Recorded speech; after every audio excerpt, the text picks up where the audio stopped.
Hey Pisces, welcome to your weekly forecast for October 17th through the 23rd.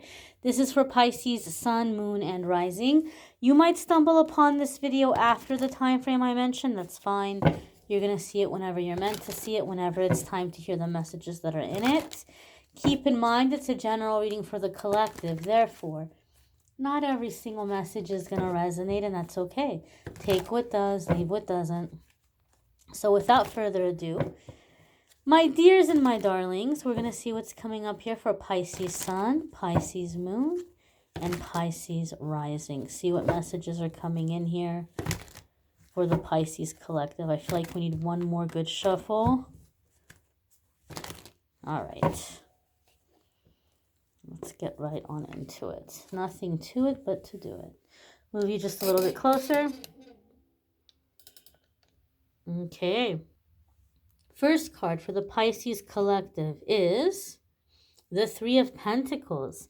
Now, the Three of Pentacles is a card that can come up at a time that we're laying down a new foundation. We're maybe kind of coming into doing things in a more established way, like getting established, doing things in a way where they're going to take root.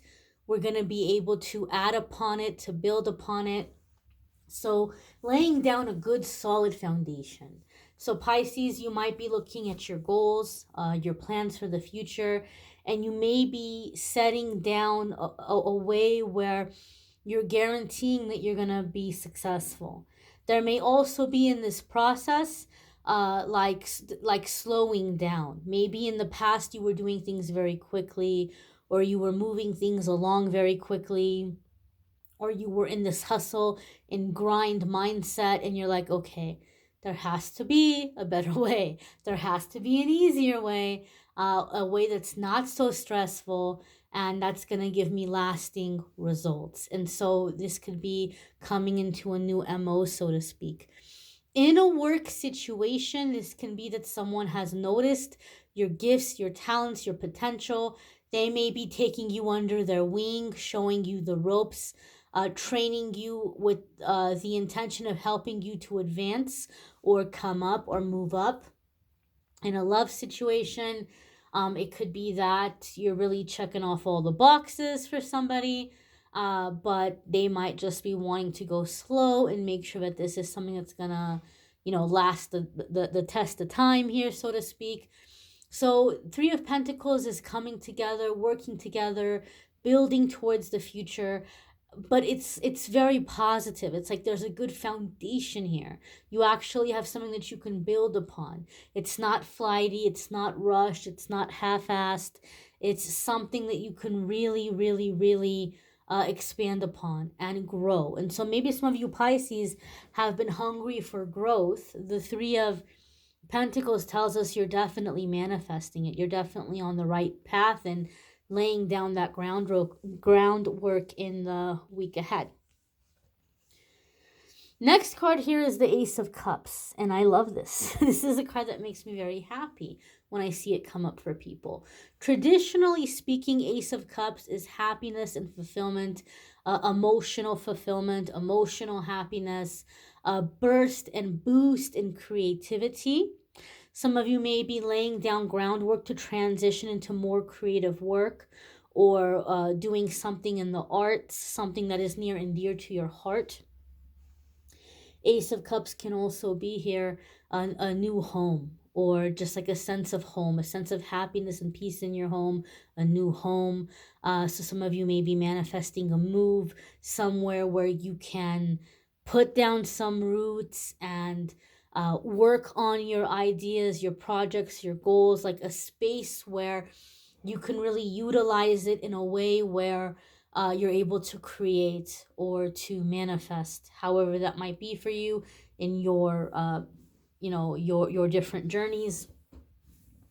The reason why the Ace of Cups makes me so happy is it has a different meaning for me in my readings. All the other stuff I talked about, the traditional stuff, it still applies.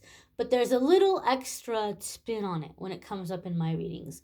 One of the things I've noticed over the years reading for people, this card tends to come up in my readings when you're turning over a karmic leaf. We all have certain karmic cycles where we have the same thing happen to us again and again. No matter how many times we set boundaries with people who are, taking advantage or not contributing, we go into another situation and we have the same kind of situation where now we're setting boundaries again because other people are trying the same garbage with us. No matter how many times we leave a toxic relationship, we end up dating someone who's the same kind of toxic, or we leave like a certain job, we end up with the same toxic work environment. It's like no matter how many times you set a boundary and take a stand and go on to the next thing, you keep encountering the same thing. So for me in my readings, the Ace of Cups comes up when you're like, you know what? Enough is enough. I am done with this nonsense. I refuse to be unhappy anymore. And you're like, look, universe, I'm sick and tired of unhappiness. I understand lessons. I know I got to learn lessons. I know everything can't be all beer and Skittles and sunshine and rainbows all the time, but I am done with this. I demand to be happy. And I realize now what the red flags were. I realize now what the red flags were that I missed. And now that I know what they are, next time when I spot this coming, I'm going to spot it from a mile away and I'm going in the other direction because I refuse to deal with this nonsense. I don't have time for it. I don't have patience for it. I don't have room for it in my life. Universe says awesome, wonderful, excellent. Pisces is awake now. Pisces' eyes are open. Pisces no longer needs these aggravating circumstances to keep poking them to wake up. They're awake now. So now Pisces is ready to learn through support, passion, success, adventure, laughter, creativity, all of these positive ways. I'm really excited when I see the Ace of Cups for people because it's telling me that you've been learning through pain, as many of us do, but now is the time where the shift is occurring, where now you're going to learn through joy. Lessons don't have to be painful. Lessons don't have to be excruciating. It's like in school. There's some teachers all the kids are dreading and they're like, oh, please don't let me be in that teacher's class this year. And there's some teachers that all the kids are like, oh, I want to be in that teacher's class. Oh, you got to be in that teacher's class. Oh, you're so lucky. I wanted to be in that class. It's the same age group. It's the same subjects. One teacher makes it grueling. One teacher makes it exciting. You get to go into the class now where you're going to learn the lessons in an exciting way, in a fun way. So this is going to be healthier opportunities, right? Collaborations, work situations where you're really getting to shine, where you're really getting to come into the situation and be seen and be celebrated. Friendships that are based on respect and closeness and building each other up and supporting each other. Romantic relationships that are based on, honoring each other's autonomy, honoring each other's individuality, opposite of codependence, trusting each other, committing to each other, having passion and love for one another, but there's no like toxic element to it. So there's a sense here in a positive shift that a lot of you Pisces are going to be experiencing. The next card that's coming up here for you all, who else this happened to?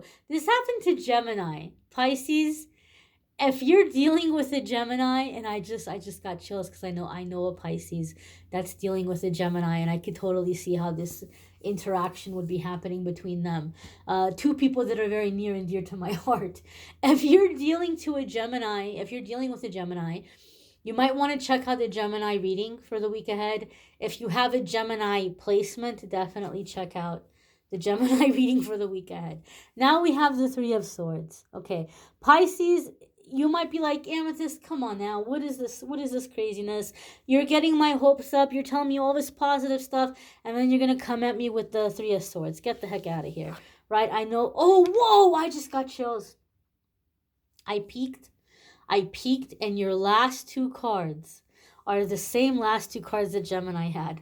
If you're dealing with a Gemini, you got to check out the Gemini reading. If you have Gemini placements, you've got to check out the Gemini reading for this week because you have the last two cards that they had. And they did not have your first two cards, but they also had like a really positive message, really great things happening. And then Three of Swords and Nine of Swords came along. Doesn't surprise me. Okay? When we have good things happening in our life, we begin to fear what might go wrong. Like, oh, good things don't happen for me. I don't have good luck. This isn't going to last. We start waiting for the shoe to drop. And so Nine of Swords reminds us, do not fall into the pattern of self-fulfilling prophecy.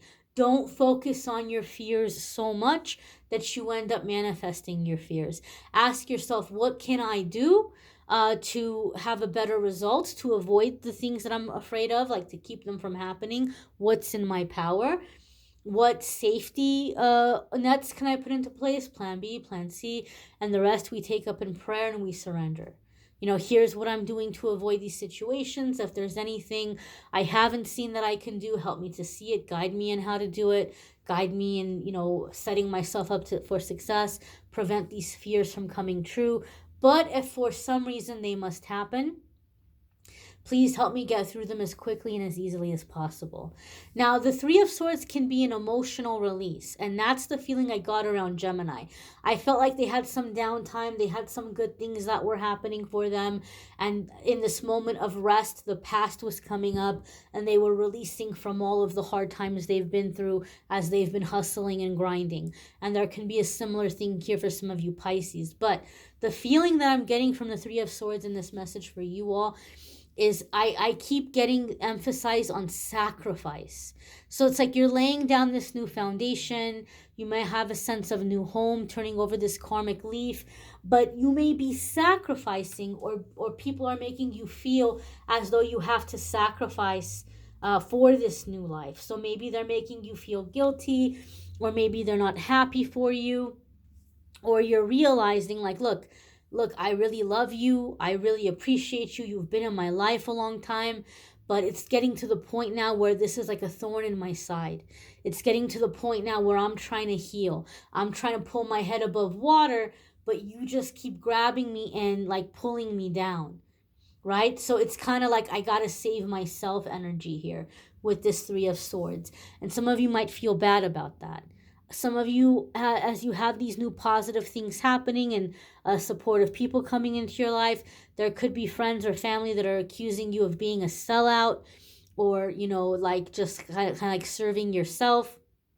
But you need to be happy. You need to allow yourself to receive these blessings. And the Three of Swords, I feel, is like there's some kind of a sacrifice.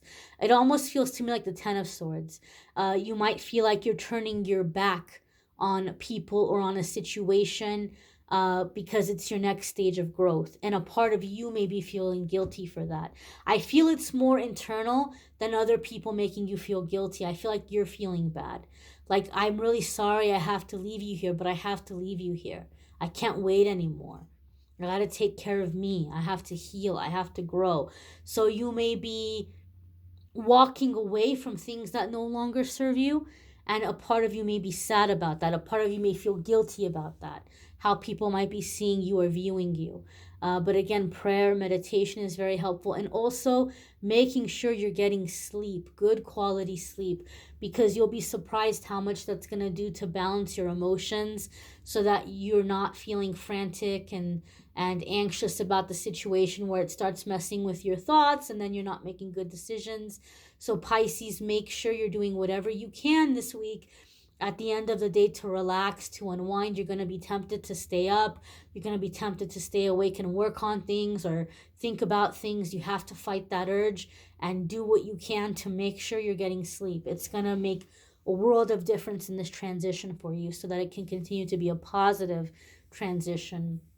So maybe a nice shower or a bath before bedtime, pajamas, lotions, bed sheets that feel good on the skin, anything that you can do to soothe yourself, comfort yourself, maybe some chamomile or lavender tea, maybe some music that helps you to relax or unwind at the end of the day. If there's someone that you have around that you're comfortable enough with to give you a massage, hey, ask for a massage, anything that you can do to just kind of unwind and relax and make sure you're getting sleep. Sleep is going to be crucial for you as you're going through these changes, because they're leading you to happiness, and you deserve happiness. And you guys had a reading recently in the weekly forecasts where the floodgates opened and you had a big emotional release. A lot of you felt that over this past full moon. It's time for you to be happy. Accept that happiness, right? There's anxiety around giving yourself permission to be happy, but I do feel you'll get over that anxiety, and I feel that you will give yourself permission to be happy. You will embrace this happiness. You may want to check out your moon sign and rising sign videos. Some weeks your moon sign or rising sign might resonate more than your sun sign. There's a playlist in the description of the video where you can find the other weekly forecasts quite easily.